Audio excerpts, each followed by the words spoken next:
Welcome back everyone to George James & Associates Research Tools channel. And in this video within the mini series, I'm going to create our two main dependent variables. So fraud work in the first regression model.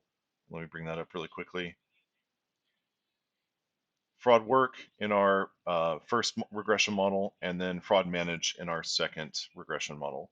So remember, this is just determining whether or not a particular worker cheated or engaged in fraud, and this one, whether the manager caught the fraud, whether there was fraud, and whether the manager caught the fraud.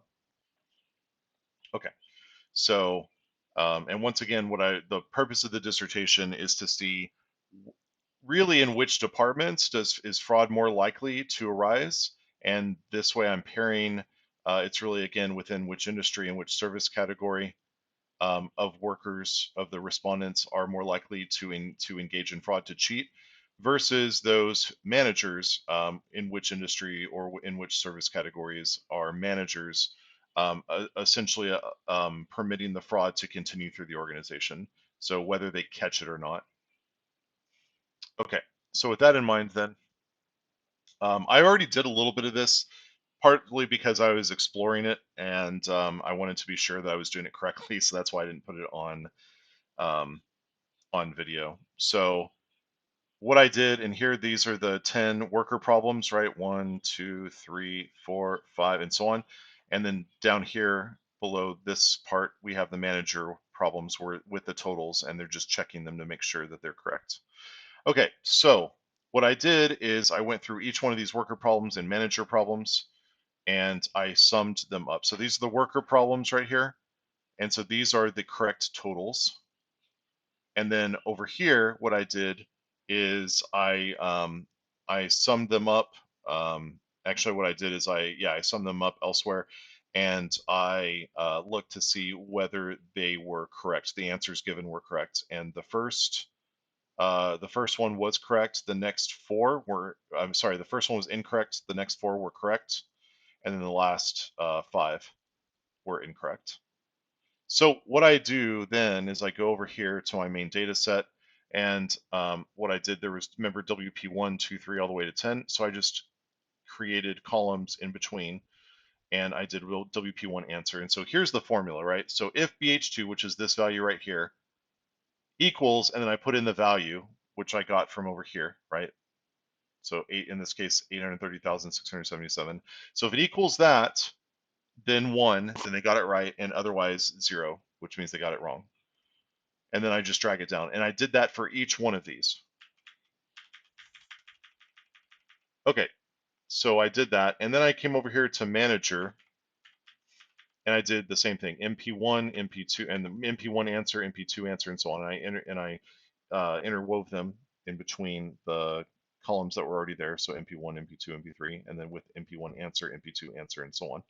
So I did the exact same thing. So here, if this cell equals no, the total is incorrect. And how do I know that? Because I calculated over here. So if 1 is no, if 2 is yes, 3 is yes, 4 is yes, 5 is yes, 6 is no, 7 is no, 8 is no, 9 is no, 10 is no, respectively, then 1, because that means they got the answer correct, otherwise 0. And I drag it down. And I did that for each of these. Okay, so that's what I did. Then what I did is I had to create 2 more variables, both on the worker side and the manager side. And what I did is I came over here and I looked at, because it gave me the first click, the last click, and the page submit. And so the page submit is the total amount of time they spent on the page, right? From the time they moved over to the page. So let me go back here. Page submit is, so from the time that they say, I'm ready to begin, until they get all the way through this, and they move on to this. So what is that? The time from, because I put all these on the same page. So the time really from question 18, leaving question 17, starting question 18, all the way to question 28. That is going to be this time right here in seconds. And you see some of these are just insanely low. A lot of them are really high though, right? Like that one. And so I didn't know how to cut them off, or I didn't want to cut them off.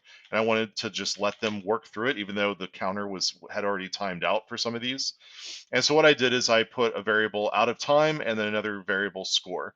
So out of time is if this is greater than 300, then it's a 1, otherwise it's a 0. So let's check to make sure that's correct. So this person spent more than than the 5 minutes allowed. That's fine. This person spent more than the 5 minutes allowed, and so they get a 1 and so on. And then over here, what I did is I just summed up the W1 answer, WP2 answer, WP3 answer, etc., and divided it by 10. So that is, excuse me, this one. So I summed all those answers up and divided by 10 to get in decimal form, a score. And you can see a lot of these were wrong. And then one person got an 80%, 20%, 60%, and so on. And then over here in the manager part, I did something very similar. So the manager, I did manager problem out of time and then manager score. I did the exact same thing. So if this is greater than 300, then 1, otherwise 0. And you can see here, greater than, greater than, greater than, and those are correct.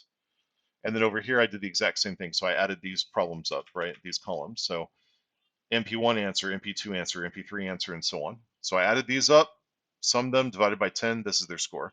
You can see managers got a much higher score than, I mean, they're still not great, but they got better scores than than as workers. So it's kind of not surprising though, because they can, I guess it's easier to check the answer if there's already one there. I don't know. So anyway, here's the deal though, right? If we go back to our dual regression model. So I have fraud work and fraud manage, and I have to figure out a way, like what's the condition that I'm going to set for when this is a 1 versus a 0, because these are logit regression models, and the same thing with fraud manage. Okay, so I created this chi-square, and so for each one of these, right? So we're going to consider this for both worker. I don't know what just happened. That's kind of silly. Okay, so for both worker,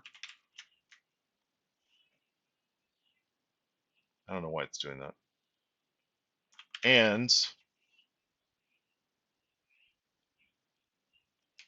oh, I guess because I hadn't. Okay, fine. For both worker and manager. Okay. All right. So there's a chi-square, right? 2 by 2. So what happens, and what I'm going to do here is I'm just going to say 70% accuracy is a yes, otherwise a no. And I mean, I could do 100% accuracy, but it's possible that someone went through this exercise and they did their best and were really, they weren't cheating, but they just made a clerical error. I said you could use a calculator. That doesn't mean that they did. So I'm giving them the benefit of the doubt and saying 70% is the cutoff. Just like anything a 70 or above is usually passing on a test, otherwise it's failing. So this is arbitrary. You could set this to 80% or 90% or 100%. I wouldn't set it anything less than 70% for a case like this. Okay, so we have accuracy. Do they at least hit a 70% accuracy? Yes or no? And then over here, did they run out of time? Yes or no? Okay, so if they at least got a 70% accuracy and they ran out of time, right? Then what's going to probably happen is that they're going to be disqualified from, because remember the scenario is they're in a competition, so they have to do it within the 5 minutes, and so they failed. So that's fine. They're disqualified in the hypothetical scenario. That doesn't matter. Now, did they hit a 70? Did they get greater than 70% and they didn't run out of time? Okay, so these are like your all stars then, right? And this isn't going to be. So these are the winners, right? Or the winners, like winners of the competition. These are the people that are going to be that are going to do extremely well in the competition in the scenario. Okay, did they hit a 70% accuracy? No. Did they run out of time? Yes. So these people will just lose. Like they'll just lose the competition. Right. And I mean, really the same thing. They're going to be disqualified because they're going to, I mean, I guess to differentiate, you could just say they're going to lose. But did they hit a 70% accuracy? No. Did they run out of time? No. These are the people that cheated because they just put whatever they felt like, right? This is the fraud. So this last quadrant right here is the one that we are interested in. Is this? I guess I could change this to a different color. Right. These are the ones right here that we're interested in. So for both fraud work and fraud manage, if the worker score is greater than, or I'm sorry, is less than 70%, and the out of time variable is true. I'm sorry, is false. Or yeah, if the ran out of time variable is false. So if it is false, which means no, and if do they hit 70% accuracy? No, so it's less than 70%. Then the fraud is going to be yes, which means that fraud happened. So let's go back to our data set. Okay, so what we're going to need to do here is if, and it's going to be an and. So the first one, the first thing is once again, and I'm doing them actually. Let me go back to the fraud work. Sorry, let me go to the fraud work first. Okay, so if and because you've got to nest the conditionals here. Out of time, so it's going to be this one. And we are looking for, is it out of time? No. So equals 0.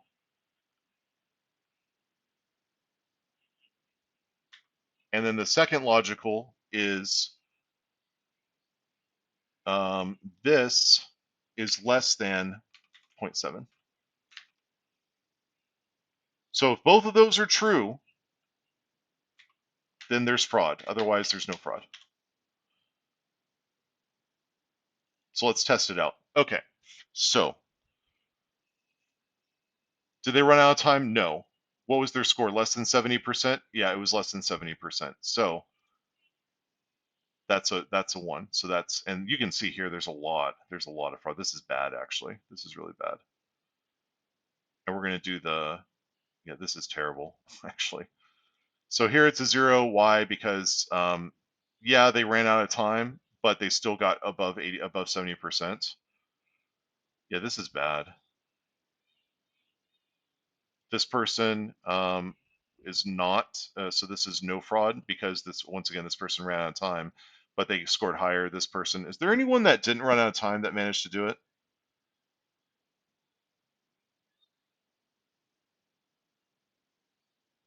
Yeah. So let's see. This is a no fraud as well because they ran out of time. They went the full time and they just didn't do it. Like they were just not good at it, but they didn't. Because what's happening in the chi-square is if you're below the accuracy and you run out of time, you're just not very good at it. You're working through it. You take the full 5 minutes, and you're not gonna win the competition in this scenario because you're not gonna hit that 70% accuracy. You're not very accurate. So that's this one. I don't know if we actually had any of these. I don't know if we had any single person. Now, to be fair, I only gave them 5 minutes to add up all those numbers. And especially if they didn't have like an Excel sheet open so that they could easily, I think that's the only way you could reasonably do that in an amount of time. So, and I did add the pressure by bringing up the competition, right? So the fact that they're in a competitive situation. And so that is probably what coaxed a lot of them to cheat. But yeah, just from, oh man, so I'm probably guessing that like, I mean, I can run summary statistics, but it looks like maybe 80, as much as 80 to 90%. I mean, maybe as low as 75% of them cheated as workers. That's really alarming. So I don't know. I would have expected more people to just run out of time and get a lower amount and just get. I would have expected more ones here, but you can see there aren't that many. So as long as there's a 1 in this category, this is necessarily 0. Now, the only time that a 0 in this category is also a 0 here, which means that they didn't run out of time, but there's no fraud, is if this is greater than 70% or greater. But I don't think we had any of those. So again, we had one person that did 80%, but they ran out of time. We had another person that scored 80%, ran out of time. 90% ran out of time. 70% ran out of time. So that's what, 4 or 5? 4 or 5 of them were accurate, but they all ran out of time. So again, we have 0 observations in this quadrant here. And that may affect the results, it just might. We have a ton of people here. We have no one here, and then we have a few here and a few here. All right. Okay, so we're going to do the exact same thing over here for fraud work. So if and ran out of time equals 0 and this is less than 7, then 1, otherwise 0. Yeah, it's still a lot. Not as many. Like this seems to be maybe 60. I'm just eyeballing it. Maybe this is going to be like 65 to 70% rather than 80 to 90%. Man, that's a lot. That's a lot. Okay, so then the question here is, okay, now here's the problem though, right? Is that for some of these people, I don't know, I may have to,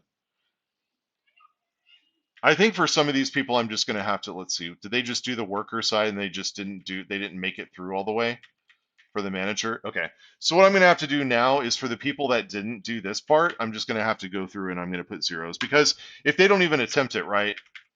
If they don't even attempt it, it's not fraud. So it's almost like a prefer not to say. So yeah, that's unfortunate. They didn't finish it. And if I had a little bit more room to give in terms of observations, and I'm going to just have to note this in the limitations, that there was a fair amount of people that did the first part, but they didn't do the second part. And by a few, I mean like, I don't know, like another 10 people or so. Okay, so now this is going to even it out a lot more. Because what I'm interested in, again, primarily, I'm interested in the people that ran out of time, or they didn't run out of time. They skipped ahead, essentially. They just went through it really fast, but their accuracy was really low. Because those are the people that cheat. Those are the people that allowed the fraud to just continue through their domain. All right, so that's what we got for building the variables, and you do have to do this oftentimes with your dependent variables, where you have to build them. And then in the next video, because this is just a cleaning series, so in the next video, probably the last one in this mini series, I'm going to get these columns all together, and I'm going to create another spreadsheet, another worksheet in this, and I'm going to just import the ones that I want, and that way everything will be regression ready.